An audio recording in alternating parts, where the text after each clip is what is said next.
Selamat malam.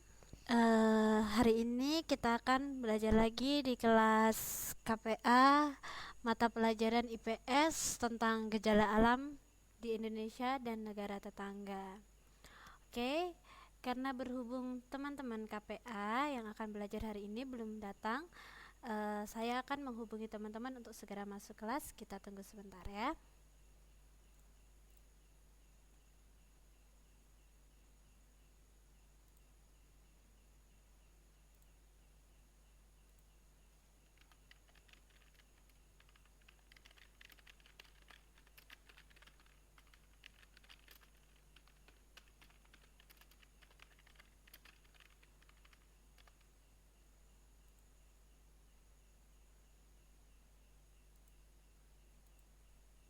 Oke, ini sinyal saya merah. Coba saya logout sebentar.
Oke.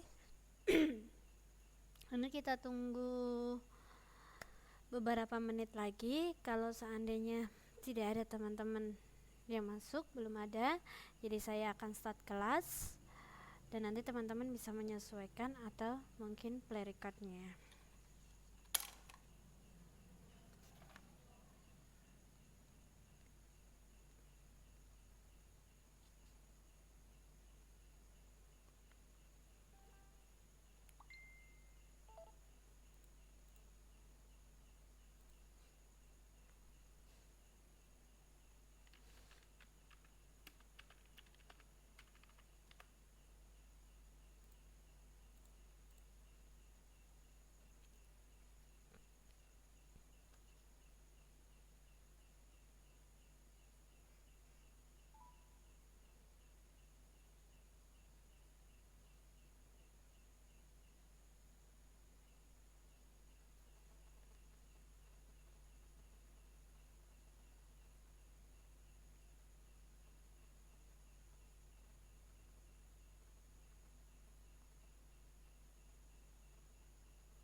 Tadi Mbak Siti Mariam menghubungi saya, dia sebentar lagi masuk kelas. Kita tunggu sebentar ya.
Oh, ini Mbak Ermi sudah masuk kelas.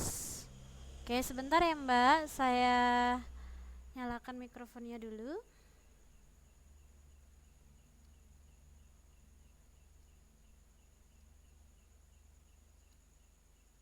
Oke, lagi loading ya Mbak, sebentar. Oh, ini sinyal saya merah, sebentar saya lock. Oh, ini sudah masuk. Halo, selamat malam. Halo Mbak Hermi, selamat malam. Halo Mbak Hermi. Halo. Ini saya dengar suara dari sana tapi Mbak Hermi nggak ada respon. Coba saya logout sebentar. Saya coba reload.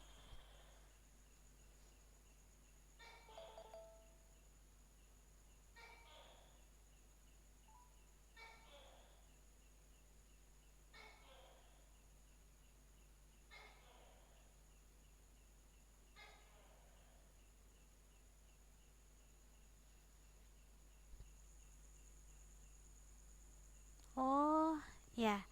Oh, jadi nggak boleh. Ini Mbak Hermi katanya nggak boleh ngomong. Oke. Kenapa Mbak kok tidak boleh bicara? Lagi jagain anak-anak tidur?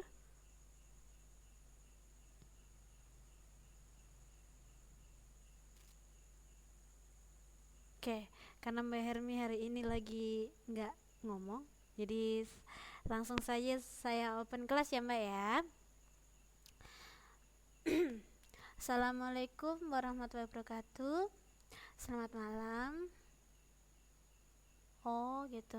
Selamat malam, teman-teman semua. Pada hari ini, hari Selasa tanggal 27 Desember 2016, kita akan belajar tentang ilmu pengetahuan sosial tentang gejala alam di Indonesia dan negara tetangga. Ini Mbak Siti sudah masuk, saya nyalakan mikrofonnya dulu.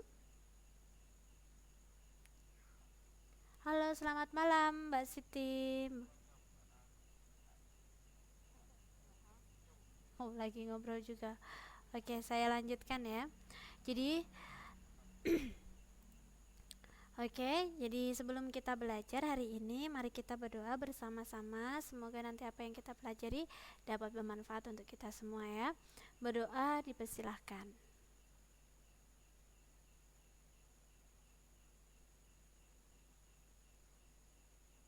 Oke, berdoa selesai. Oke Mbak Hermi, karena Mbak Hermi hari ini no talking ya.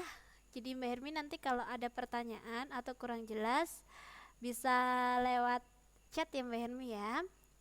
Mbak Siti, selamat malam. Saya hidupkan mikrofonnya lagi, Mbak Siti. Tunggu sebentar. Oh, sinyal saya udah ding. Nanti buat teman-teman semua, kalau seandainya tiba-tiba suara saya menghilang, bisa kontak lewat chat ya. Hari ini kita akan belajar tentang gejala alam yang ada di Indonesia. Oke, Mbak Siti, mikrofonnya masih loading. Oke, kita langsung saja. Sebelum kita ini ya belajar tentang gejala-gejala alam yang terjadi di Indonesia dan apa penyebabnya, bagaimana cara menanggulanginya. Jadi kita harus tahu kenampakan alam di Indonesia itu seperti apa. Sebentar, ada chat, saya buka dulu. Oh, bukan. Oke. Nah, kalau di sini, ini dari peta konsepnya ya. Jadi kenampakan alam di Indonesia itu berupa daratan, pantai, dataran rendah, dataran tinggi, dan perairan. Tapi ini di sini tidak ada, jadi saya tambahkan ya. Jadi kalau untuk kenampakan alam yang berpengaruh tentang gejala-gejala alam yang terjadi di Indonesia, hoi, ya Mbak Hermi, it's okay. Itu bisa dilihat dari 3 segi. Oke, karena di sini tidak ada, jadi saya ini ya ketik saja. Nah, yang pertama itu ya di sini ya, dilihat dari letak astronominya ya. Yang pertama, jadi dari di sisi manakah yang berpengaruh tentang kenampakan gejala-gejala alam di Indonesia. Saya coba nyalakan mikrofonnya lagi untuk Mbak Maryam. Itu ada 3. Yang pertama itu letak astronomi, yang kedua letak geografis, dan yang ketiga letak geologis. Kalau dijabarkan tadi berupa daratan, dataran rendah, dan lain sebagainya. Nah, untuk letak astronomi sendiri ya, Indonesia itu letak astronominya itu terletak pada 6 saya ngetik derajatnya bagaimana, saya koma aja ya, 6 kok nggak mau,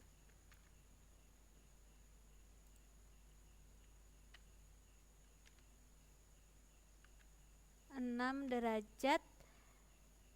Ini maaf ya teman-teman, karena di sini saya tidak menemukan simbol derajat, jadi saya pakai koma atas. 6 derajat lintang utara sampai 11 derajat lintang selatan dan 95 derajat bujur timur sampai 141 derajat bujur barat. Bujur timur.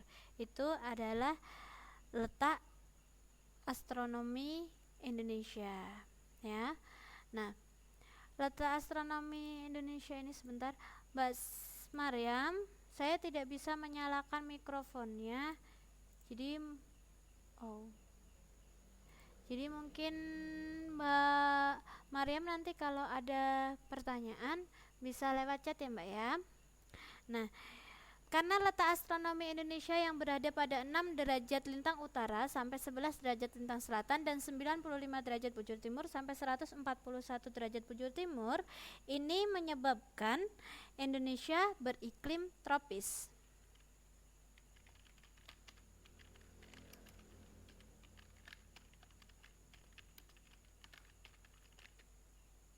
Ini kenapa aku tidak mau sebentar?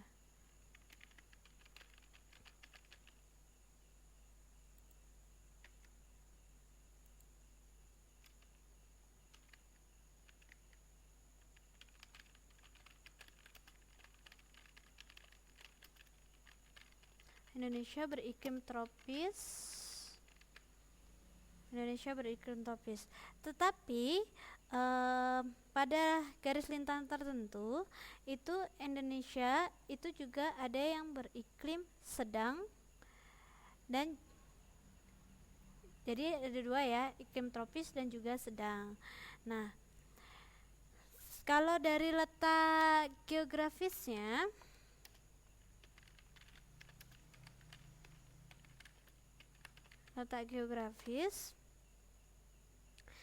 Indonesia itu terletak di kawasan Asia Tenggara, yaitu bagian selatan dari kawasan Asia Tenggara ya. Saya ketik jadi teman-teman mungkin bisa mencatatnya.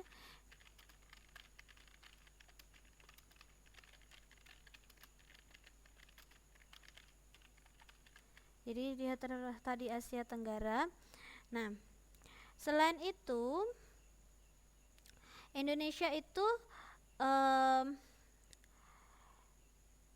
karena letaknya ini ya karena letaknya itu di ini letak wilayah negara lain. Nah,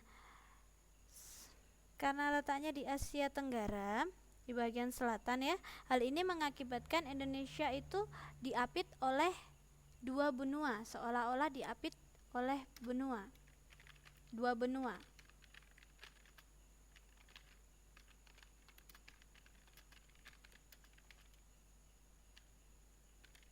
Dua benua yaitu benua Asia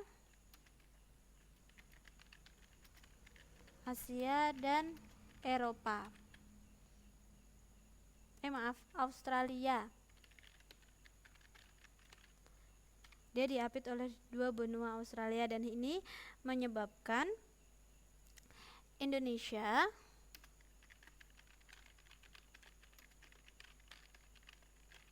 dilewati oleh dua angin yaitu angin muson barat dan juga angin muson timur. Muson barat dan angin muson timur. Nah, kalau angin muson barat itu terjadi setiap bulan Oktober sampai Maret.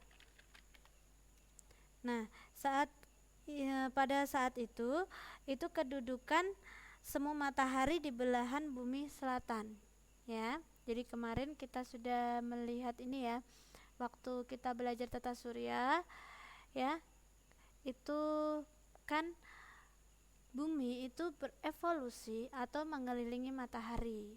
Nah, pada waktu matahari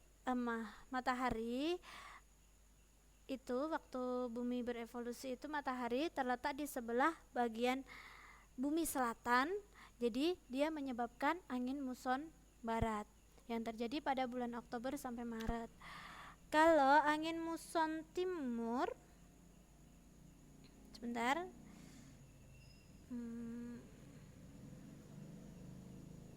ini angin lokal, sebentar saya cari.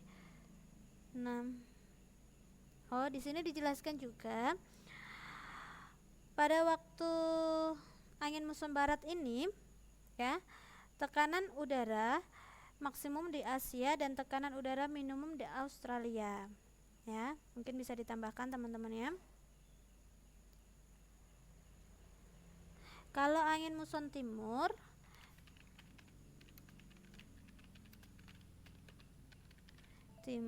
itu terjadi di bulan April sampai September.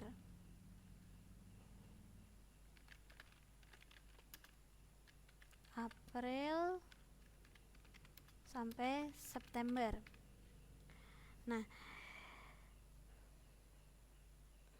Nah ini kalau tadi muson barat kan letak matahari itu di matahari semuanya di sebelah selatan. Kalau ini lawanannya, yaitu matahari berada di bumi bagian utara, ya. Jadi waktu musim timur ini Indonesia dalam musim kemarau, ya. Oke, yang ketiga itu disebabkan karena letak geografisnya. Nah, geografis ini itu, Mbak Aska masuk, saya nyalakan mikrofonnya dulu.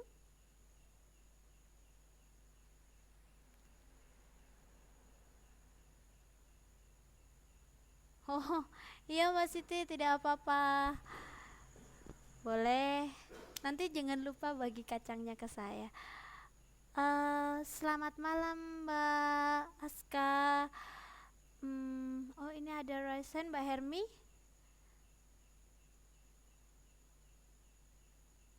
Oke Mbak, saya sapa dulu Mbak Aska. Ini berhubung sinyal saya merah, jadi saya tidak bisa dengar suara Mbak Aska dan teman-teman yang lainnya. Jadi nanti kalau ada pertanyaan atau mungkin suara saya tidak dapat didengar, boleh lewat chat ya. Untuk Mbak Hermi, raise your hand. Ada yang bisa saya bantu Mbak Hermi?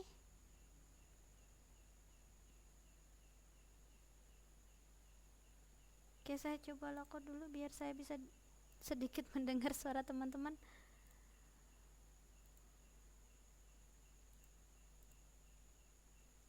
Oke, baru loading, kita tunggu dulu.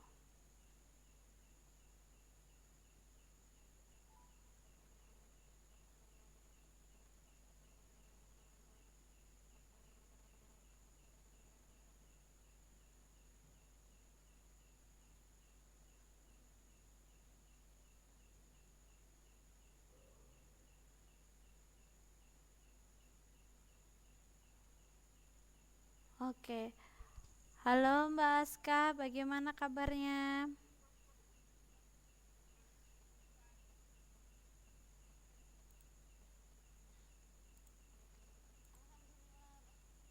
Oh, alhamdulillah baik.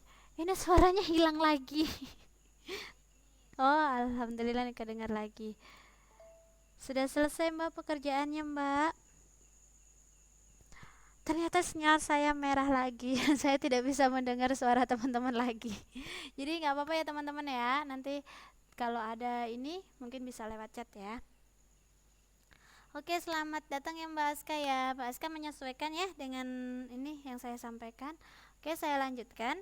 Jadi letak geologis ini adalah berdasarkan susunan batuan yang ada di bumi.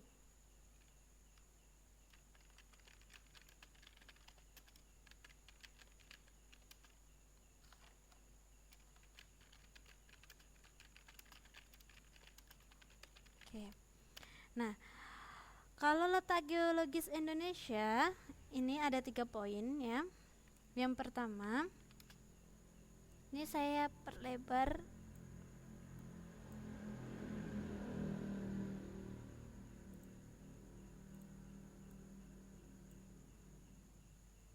Indonesia.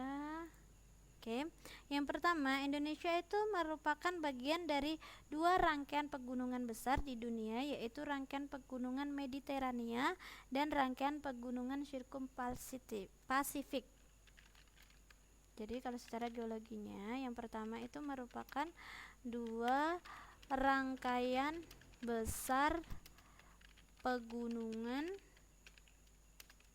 di dunia, yaitu pegunungan Mediterania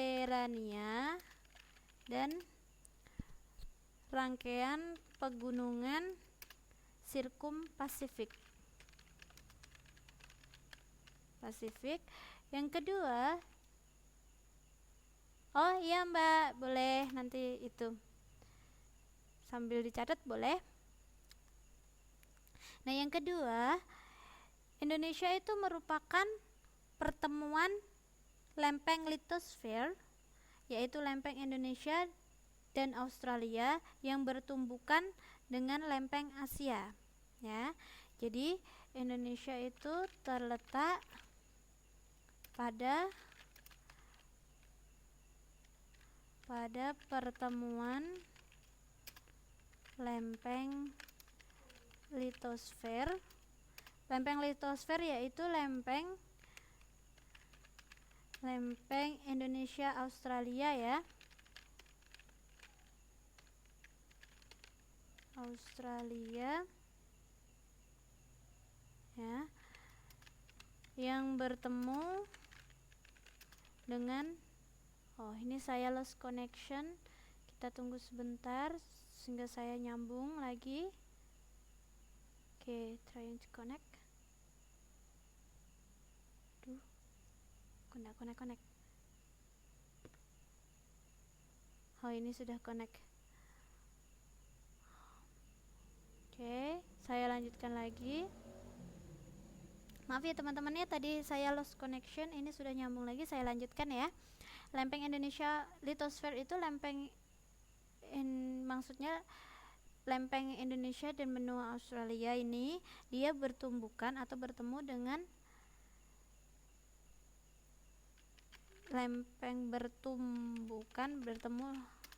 lempeng Asia. Dan yang ketiga, Indonesia itu terletak pada 3 daerah dangkalan, yaitu dangkalan Sunda, dangkalan Sahul, dan dataran laut pertengahan Australia Asiatis.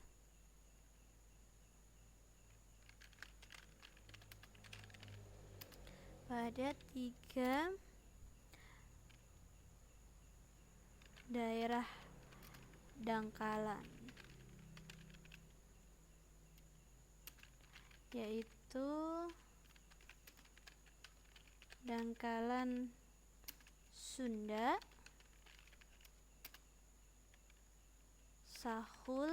dangkalan Sahul juga, dan daerah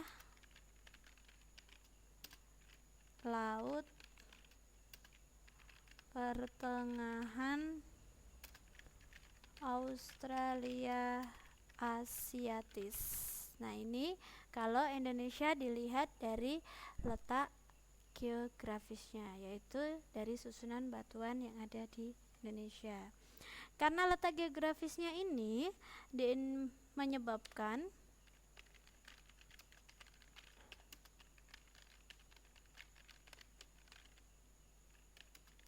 Indonesia itu banyak mempunyai gunung berapi.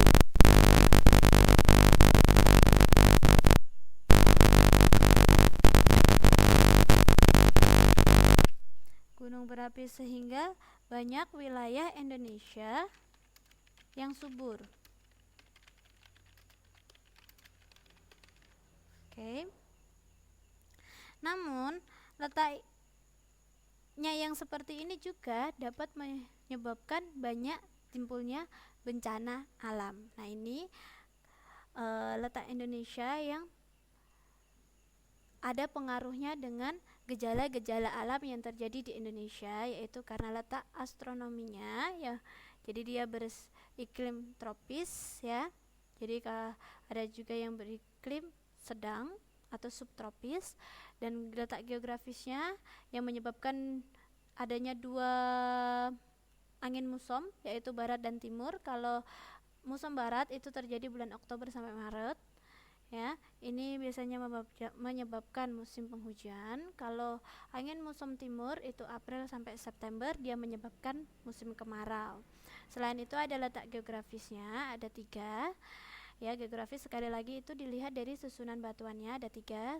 Indonesia itu merupakan 2 rangkaian, maksudnya terletak di 2 rangkaian pegunungan besar di dunia, yaitu pegunungan Mediterania dan pegunungan Sirkum Pasifik. Yang kedua terletak pada pertemuan lempeng litosfer, lempeng Indonesia Australia yang bertumbukan dengan lempeng Asia. Makanya namanya lempeng bumi itu dia tidak diam, jadi dia bergerak.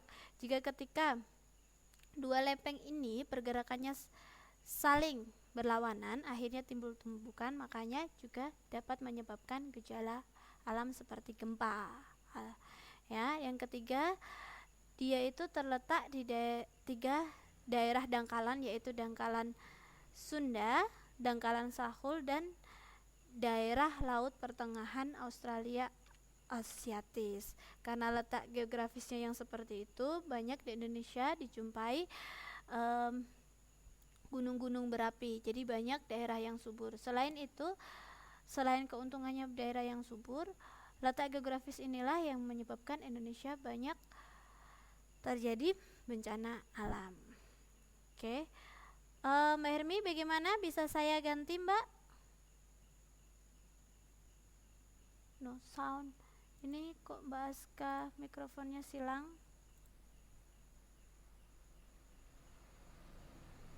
Oke, coba saya lockout sebentar ya teman-teman ya, biar nanti suaranya dapat masuk.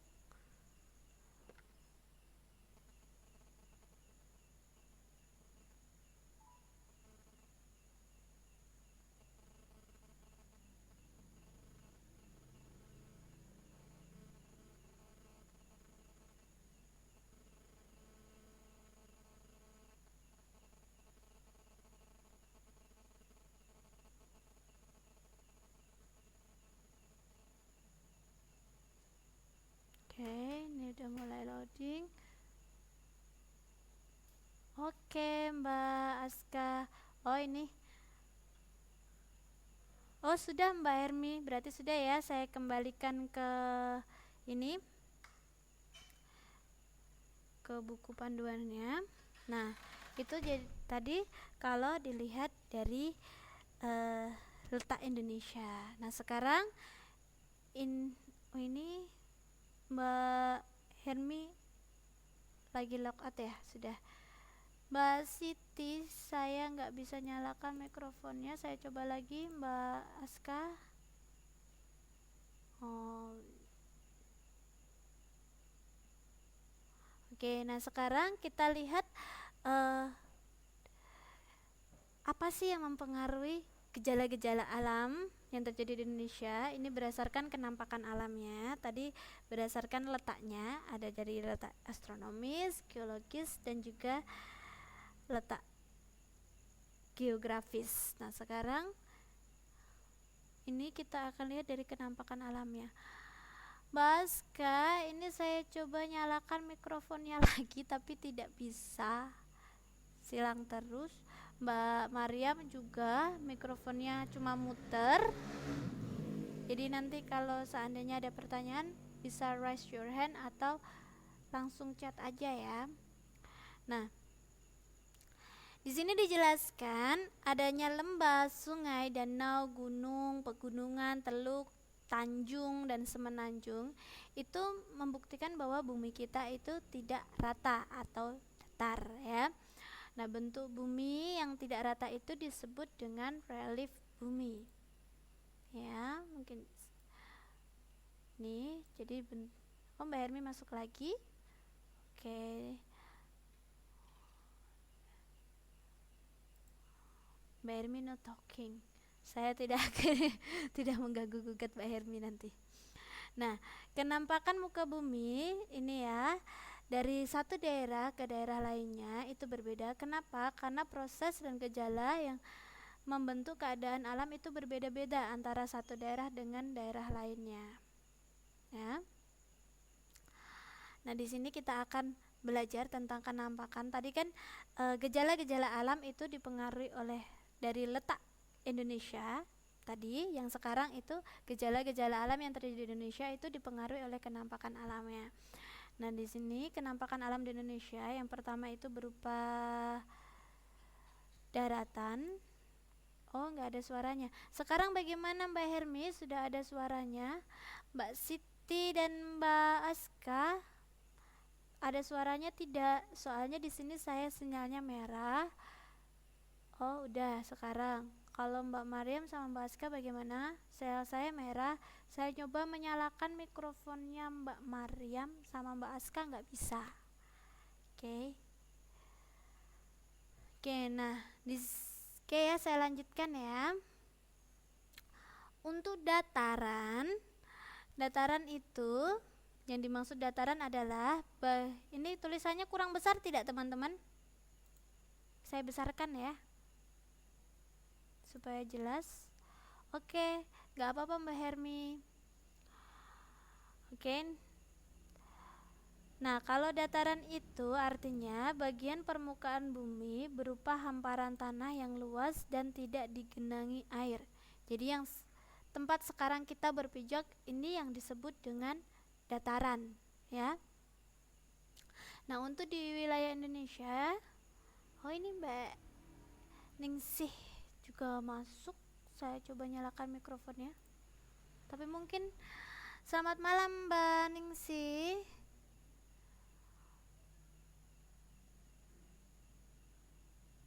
Ini sinyal saya merah, mikrofonnya Mbak Ningsih juga saya nyalakan loading.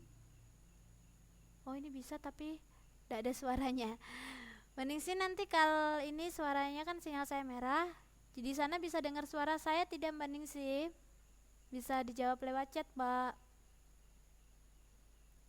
Sambil nunggu jawaban dari Mbak Ningsih, saya lanjutkan lagi ya. Jadi di Indonesia, sekali lagi, dataran itu adalah permukaan bumi yang berupa hamparan tanah yang luas yang tidak digenangi oleh air. Seperti tempat kita berpijak sekarang ini namanya dataran. Nah, kalau di Indonesia, wilayah dataran itu dimanfaatkan untuk lahan pertanian dan bukan pertanian. Kalau lahan pertanian itu seperti persawahan, perkebunan, dan kehutanan.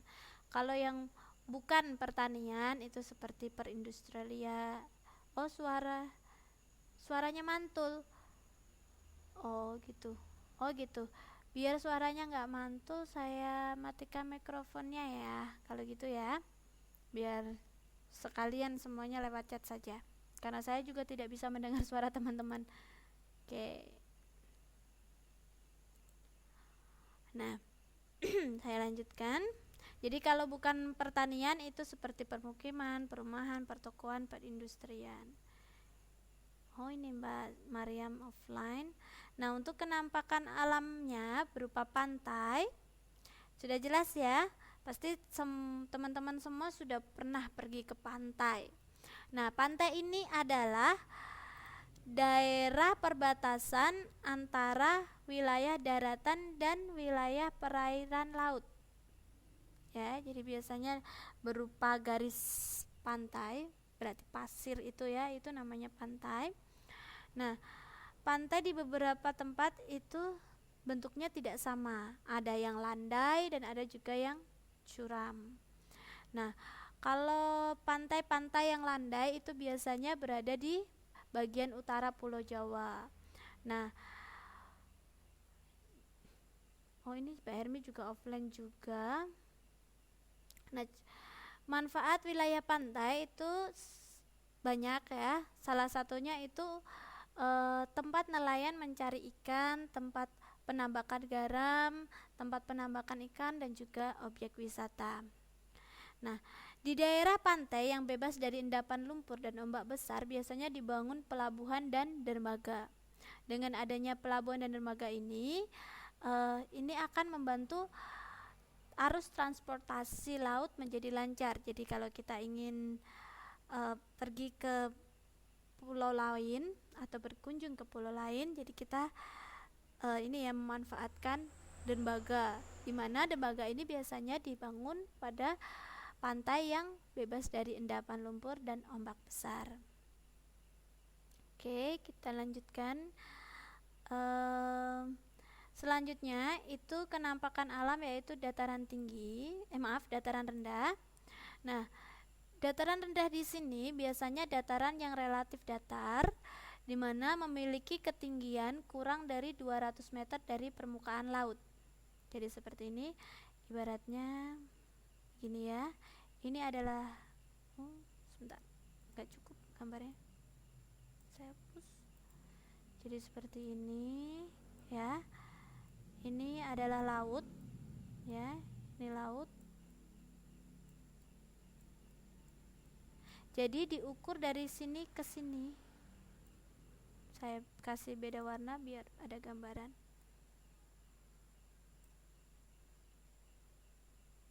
Oke.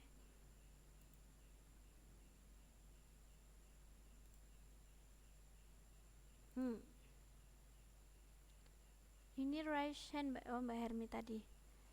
Oke, ini segini. Nah, ini 200 meter. 200 meter. Nah, jadi ini adalah dataran rendah. Ini ke sini nih.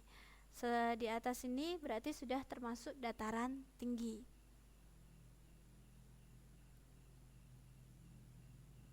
Jadi ini ya, ini termasuk dataran rendah. Ini diukur dari 200 meter ini. Jadi ini dataran rendah ini termasuk yang diukur dari atas permukaan laut. Nah, dataran rendah contohnya ini ada pantai utara Pulau Jawa. Oke, Mbak Enci juga offline. Oke, manfaat dataran rendah hampir sama dengan manfaat dataran pada umumnya. Salah satu manfaat dataran rendah adalah untuk permukiman penduduk. Nah, beberapa kota di Indonesia itu banyak berkembang di daerah dataran rendah seperti Jakarta, Semarang, Medan, Surabaya, Palembang, Makassar, dan Pontianak. Nah, kalau dataran tinggi, kenampakan alam dataran tinggi, ini adalah dataran yang berada di tempat tinggi. Biasanya dia itu memiliki ketinggian lebih dari 600 meter dari permukaan laut. Jadi seperti ini, seperti tadi ya, ini laut ya, jadi diukur 600 meter. 600 meter. Nah, jadi 600 meter ke atas ini termasuk dataran tinggi. Kalau kurang dari 200 meter tadi termasuk dataran rendah ya. Nah, dataran tinggi contohnya pernah ke Brastagi. Saya belum pernah, Mbak. Ini contohnya di sini ya, ada dataran tinggi Dieng, itu berada di Jawa Tengah. Dataran tinggi Barastagi, Sumatera Utara, dan Mbak Hermi sudah pernah ke sana. Dan ada dataran tinggi Bandung, itu berada di Jawa Barat. Iya, biasanya dataran tinggi ini tekanan udaranya dia rendah, temperaturnya dia juga rendah ya. Jadi makanya di sana sedikit oksigen. Semakin kita ke dataran semakin tinggi, jadi kadar oksigennya itu semakin rendah. Jadi kalau kita naik ke puncak gunung, kenapa kita kok di atas puncak gunung ini kok kadang merasa sulit bernafas? Itu karena kandungan oksigen di atas dataran tinggi itu rendah dan tekanannya itu tinggi ya, tekanan udaranya tinggi, suhunya juga rendah ya. Nah, dataran tinggi ini dia itu bisa berupa rangkaian bukit yang ketinggiannya lebih dari 500 meter yang disebut dengan perbukitan. Sedangkan dataran tinggi yang daerahnya merupakan rangkaian bukit yang ketinggiannya lebih dari 500 meter disebut pegunungan. Jadi bisa dibedakan ya, kalau ketinggiannya tidak lebih dari 500 meter itu dia perbukitan. Kalau lebih dari 500 meter datar bukit-bukit itu, nah itu termasuk pegunungan. Nah, di antara perbukitan dan pegunungan itu biasanya terdapat suatu daerah yang dialirin sungai. Nah, daerah ini disebut dengan lembah atau ngarai. Ya, boleh dicatat ini. Nah, contoh daerah lembahnya itu ada Lembah Balim, itu ada di Papua, Lembah Semangko itu ada di Sumatera, Ngarai Sianok itu ada di Bukit Tinggi Sumatera Barat.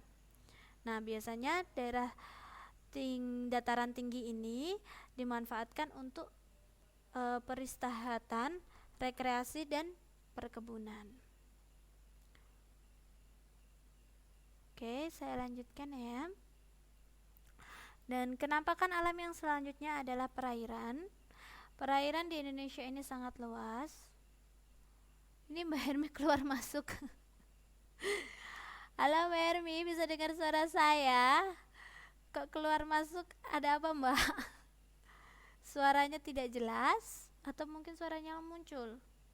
Bisa dijawab lewat chat Mbak. Oke, sabarin nunggu jawaban dari Mbak Hermi. Saya lanjutkan ya. Nah, perairan di Indonesia itu sangat luas. Oh, sinyalnya brodol. Sama Mbak, sinyal saya di sini juga merah. Tapi alhamdulillah teman-teman bisa dengar ya. Cuman saya tidak bisa dengar suara teman-teman. Nah, di Indonesia itu wilayah perairannya itu sangat luas. Jadi luas dari perairan di Indonesia itu 4 kalinya luas daratan. Jadi daratan luas laut kita ini Indonesia itu 4 kali dari luas daratan yang kita tempati sekarang. Nah, wilayah perairan ini bisa berupa laut, sungai, danau, rawa, tambak, empang, atau kolam. Nah, wilayah perairan ini juga punya banyak manfaat bagi kehidupan manusia ya, masyarakat ya. Kita bahas satu-satu. Yang pertama itu laut. Nah, laut ini jelas sekali dia menghasilkan berbagai macam sumber daya alam, kekayaan alam, baik yang bisa diperbarui maupun tidak bisa diperbarui. Contoh yang bisa diperbarui seperti ikan, mutiara, rumput laut, pasir, dan lain sebagainya. Tapi kalau yang tidak bisa diperbarui itu seperti gas alam, minyak bumi, itu di dalam laut juga kita bisa mendapatkannya. Nah, dasar laut ini juga tidak rata, jadi dia juga mempunyai relief. Tadi ya, dia bentuknya tidak rata, jadi dia tingginya naik turun juga, dia berrelief seperti halnya di dataran.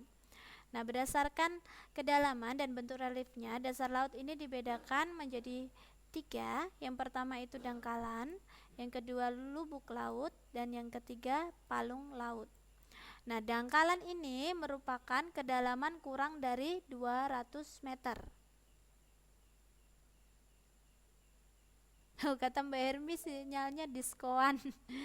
Untuk Mbak Aska sama Mbak Enci, ini ya,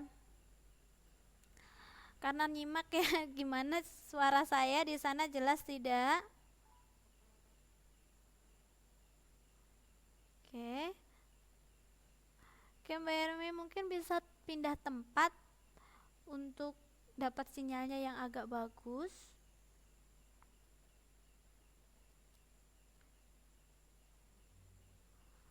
Oke, yang ada bagus. Nah, ini tadi ya saya ulangi.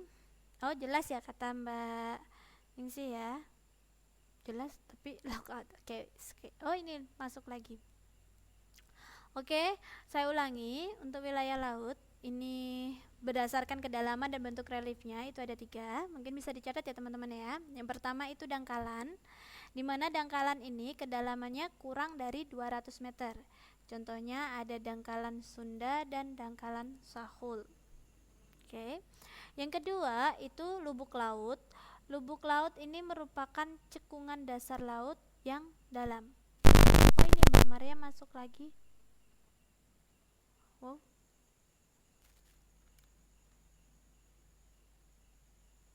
Sebentar ya teman-teman, ini tiba-tiba screen saya, alhamdulillah balik. Screen saya tiba-tiba blank.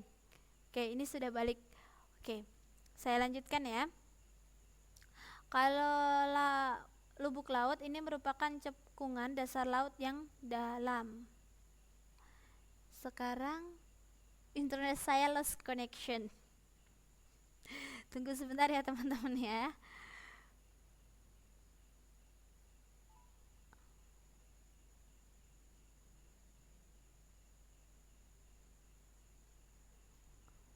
Oke. Oh gitu ya. Oke Mbak, is oke. Oh Mbak Aska, maaf ya tadi ini screen saya tiba-tiba blank dan juga saya lost connection. Bagaimana sekarang teman-teman? Suara saya bisa ditangkap? Saya coba hidupkan salah satu. Coba saya nyalakan mikrofonnya lagi, siapa tahu bisa. Tadi soalnya tidak bisa. Bagaimana? Masih loading ya teman-teman ya? Ini Mbak Mariam. Oh, saya coba logout sebentar. Siapa tahu suaranya balik. Sebentar ya teman-teman ya.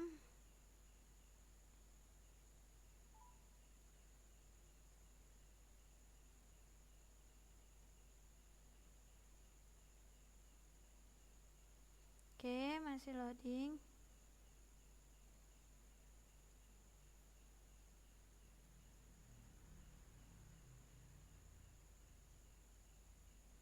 Oke. Ini masih. Oh, gitu deh. Sebentar ya. Oh, ternyata saya saya ini ternyata pada ngobrol sendiri. Halo, sekarang saya sudah bisa dengar loh. Ternyata pada ngobrol sendiri.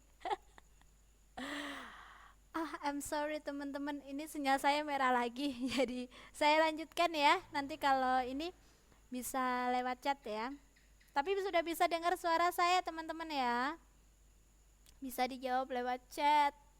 Soalnya ini sinyal saya balik merah lagi. Oke, sembari nunggu jawaban dari teman-teman, saya lanjutkan. Nah, kalau lubuk laut itu cekungan dasar laut yang dalam. Contohnya ini ada lubuk laut Sulawesi dan lubuk laut Halmahera. Nah, yang ketiga itu palung laut. Palung laut ini merupakan celah laut yang dalam, sempit dan memanjang. Ya. Contohnya itu ada Palung Banda dan Palung Mindanao. Kedalamannya itu kurang dari 10.000 meter. Jadi seperti ini ya. Ini laut baratnya. Yang ini adalah dangkalan. Nah, ini merupakan lubuk laut. Nah, ada yang lebih dalam lagi dari lubuk laut. Nah, ini disebut dengan palung laut.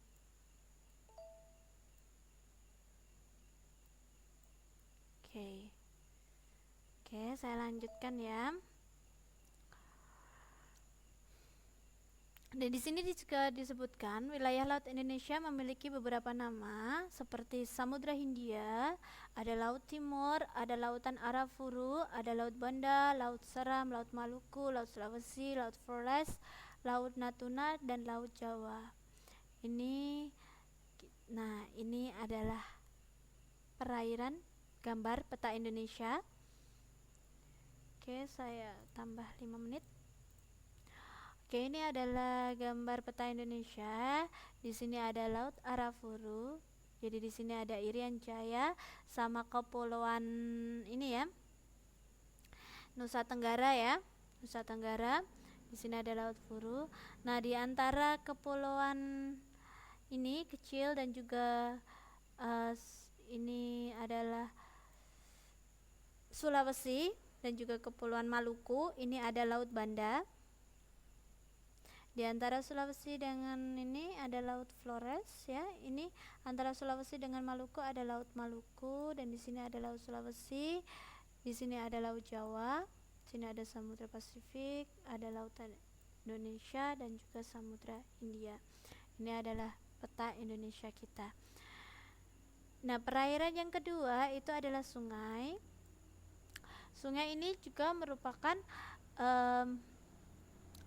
salah satu kenampakan alam yang penting ya bagi kehidupan masyarakat di Indonesia, karena banyak aktivitas di Indonesia ini memanfaatkan sungai seperti irigasi, terus transportasinya juga, terus selain itu sebagai pembangkit listrik juga dapat memanfaatkan sungai. Nah, ini ada beberapa nama-nama sungai yang terkenal yang atau perlu dihafal oleh teman-teman semua. Ini ada Sungai Bengawan Solo, itu terletak di Jawa Tengah. Sungai Barito itu di Kalimantan Selatan. Sungai Kapuas itu ada di Kalimantan Barat dan merupakan sungai terpanjang di Indonesia. Ya, dengan panjangnya 1143 km. Kalau Bengawan Solo ini terlebar ya. Terlebar atau terluas ya di Indonesia. Nah, untuk yang keempat Sungai Mahakam itu terletak di Kalimantan Timur, dan kelima Sungai Batanghari terletak di Jambi. Selain untuk irigasi dan transportasi, ini tadi sudah saya sebutkan, sungai juga digunakan sebagai pembangkit listrik atau yang disebut dengan PLTA, pembangkit listrik tenaga air. Di Indonesia ada beberapa PLTA seperti PLTA Jatiluhur, itu ada di Jawa Barat. Dia memanfaatkan Sungai Citarum. Kalau PLTA Merica itu berada di Jawa Tengah, dia memanfaatkan Sungai Serayu. PLTA Asahan itu di Sumatera Utara, dia memanfaatkan air Sungai Asahan. Nah, ini perairan, selain laut, sungai, ada juga danau. Danau ini dimanfaatkan untuk irigasi, perikanan, dan pariwisata, dan juga pembangkit tenaga listrik. Nah, ini ada beberapa danau yang dimanfaatkan untuk PLTA atau pembangkit listrik tenaga air, seperti Danau Minanjau itu di Bengkulu, Danau Lanora itu di Sulawesi Tenggara, Danau Tosana Lama itu di Sulawesi Utara. Nah, ini juga ada waduk, beberapa nama waduk. Waduk ini ini ya. Jadi dia itu hampir sama, dia seperti bendungan tapi lebih besar lagi. Ini di sini ini ada gambar Danau Toba ya. Jadi hampir sama dengan danau, tapi kalau waduk ini dia buatan manusia, kalau danau ini dia asli terbentuk oleh alam ya. Nah, ini di sini ada nama-nama danau atau waduk yang terkenal di Indonesia. Yang pertama itu Danau Toba, dia di Sumatera Utara, dan ini merupakan danau terbesar di Indonesia. Danau Toba ini di Sumatera Utara termasuk danau terbesar di Indonesia. Nah, di tengah Danau Toba itu ada satu pulau yang disebut dengan Pulau Samosir. Ya, dia terkenal dengan pesona pemandangannya yang begitu indah ya. Nah, yang kedua itu ada Danau Tondano, itu di Sulawesi Selatan, Waduk Sempor di Kebumen Jawa Tengah, Waduk Gajah Mungkur itu di Wonogiri Jawa Tengah, Waduk Jatiluhur itu di Saguling Jawa Barat, Danau Rembabai di Papua, Danau Kerinci di Jambi, dan Danau Batur di Pulau Bali. Ini adalah nama-nama danau yang berada di Indonesia. Nah, itu tadi kita baru belajar tentang letak Indonesia yang berpengaruh dengan gejala alam dan juga kenampakan alam di Indonesia. Sampai sini teman-teman ada pertanyaan? Saya tunggu lewat chat. Ada pertanyaan tidak untuk tadi pembahasan kita? Next meeting kita akan lanjutkan untuk gejala alamnya ya.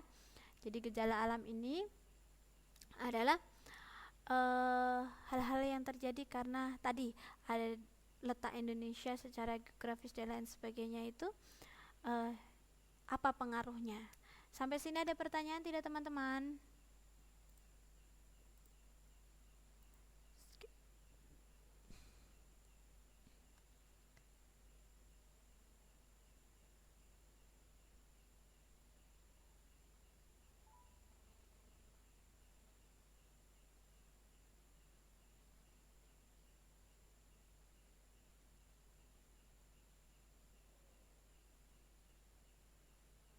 Oke, ini baru loading, tunggu sebentar.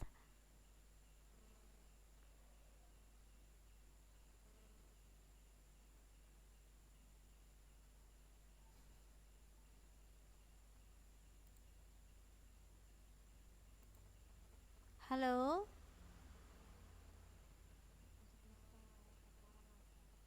halo, teman-teman semua. Ada pertanyaan tidak sampai sini? Oh, tidak ada ya. Karena berhubung waktunya, ya. Ya, gimana, Mbak?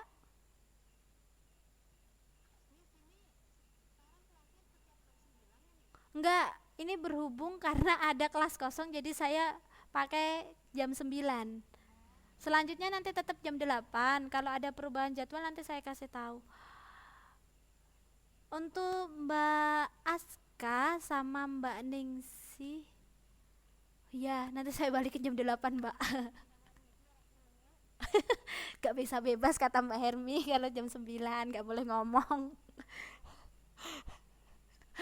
Oke, nanti untuk Mbak Aska dan Mbak Enci nanti saya hubungin lewat inbox ya.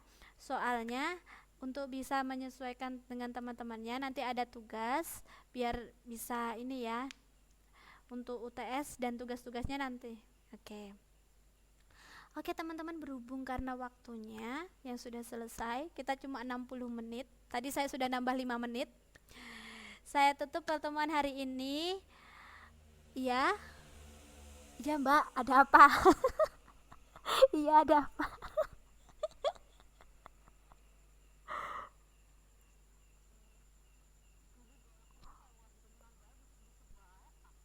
Kemarin gimana Mbak?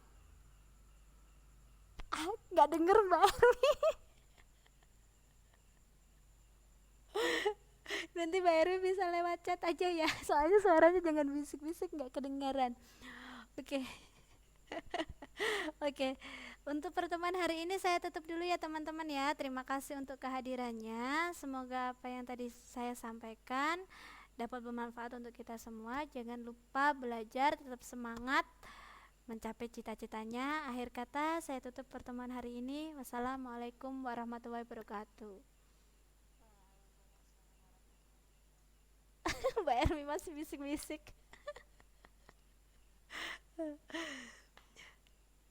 Besok malam itu Rabu ya berarti. Insya Allah berarti besok jam 8 ya. Kembali ke jadwal biasa, ini berhubung karena ada kelas kosong jam 9 jadi saya pakai. Oke, bye bye. See you besok malam. Oke Mbak, sama-sama. Terima kasih kembali.